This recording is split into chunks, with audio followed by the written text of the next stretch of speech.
These authors are the architects of tension. Da, da, da. They build words where justice is fragile, where justice is fragile and danger is everywhere. Please welcome officially, big round of applause please for our wonderful panel here. We're going to start down this end and we're going to move down. Yes, you're lucky number one. Guys, just talk about what you do, your process, or any little tidbits you want to do. Hand the mic down. Thank you for coming, everyone. Hi everyone, my name is Ken Mann. I'm actually an author of the genre that I sit in is dark urban fantasy.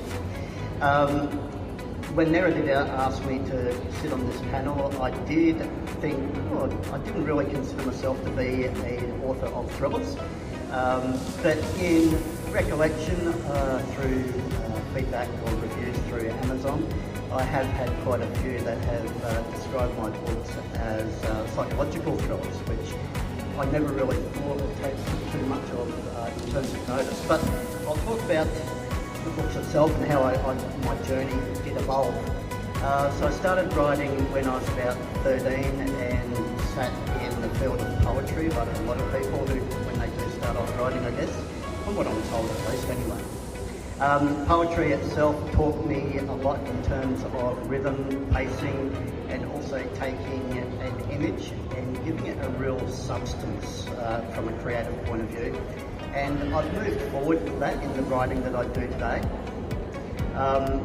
Back in the 90s, I then picked up a novel by Charles Bluett, who is a Canadian urban fantasist writer who has a brilliant method of blending both magic and myth into a real day environment. And it was at that point that I thought, this is what I want to do, this is the genre I want to sit in and move forward with. So from there, in 2015, I released my first novel called The Black Locust, which is this one here.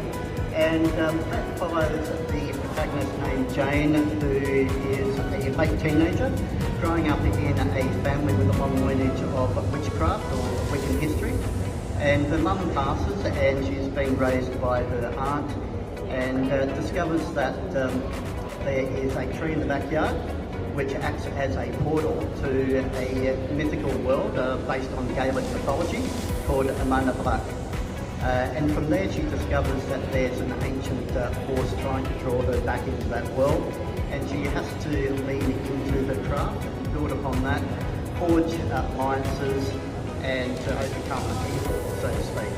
I've set that in a town called Delta, which is based in Tasmania, and the town itself sits in a strange area in terms of between worlds. It's where the veil between the worlds is very thin. My second novel, Muse, this one here, which only came out 2 months ago. That one itself follows the same premise. The character base is the same in terms of the thread between the two books, but the antagonist is completely different. So I do lean into Gaelic mythology as I was saying it. So when you're thinking of elves, vampires, etc., it's very different to mainstream, to what you're used to seeing in film and other books as well, based on Gaelic mythology. In terms of what they do, how they hunt their prey, and how they actually entice people into their world. In terms of how I write that, the second book is leaning into a bit of horror as well, so it's a little bit more graphical in book number 2. But I find that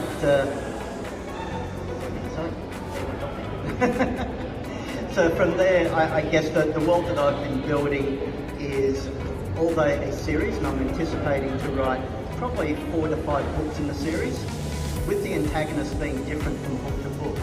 You can actually pick each one up and read them as a standalone story from the individual novel's perspective.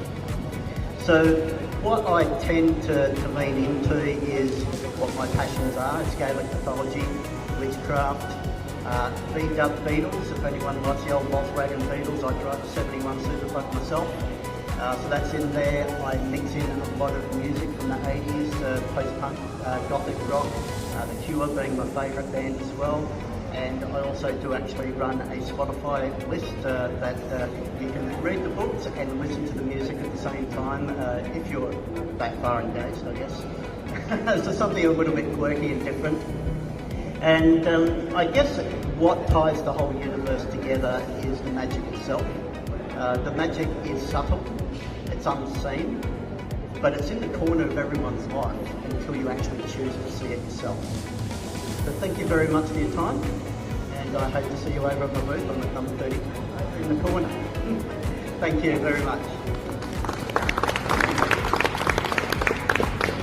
Top act to follow. G'day everyone, my name's Cam Shaw. I'm an action thriller author, so if you know the likes of Matthew Riley or even the Godfather himself, James Patterson,